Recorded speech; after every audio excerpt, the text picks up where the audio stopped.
नमस्कार, मी शुभांगी पंडित. स्वतेज न्यूज मराठीच्या बातमीपत्रात आपलं स्वागत आहे. तर पाहूया आजच्या काही ठळक घडामोडी. नांदेडमध्ये दुर्दैवी घटना, गोठ्याला आग लागून 2 बैलांचा होरपळून मृत्यू.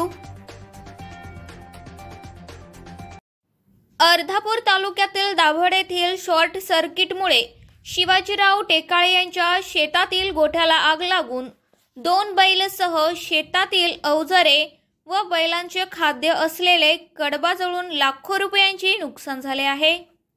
या घटनेची माहिती मिळताच आजूबाजूचे शेतकरी त्या ठिकाणी आज भिजवण्याचा प्रयत्न करत आहेत.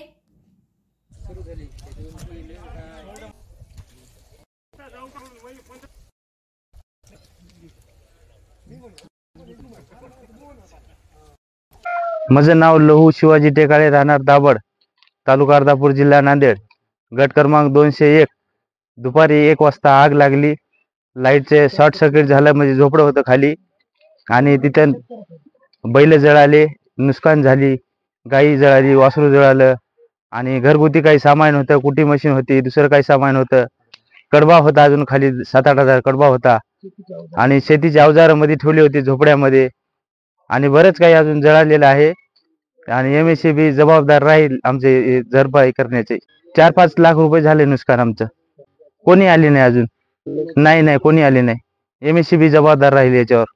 शॉर्ट सर्किट झालं दुपारच्या वेळेस.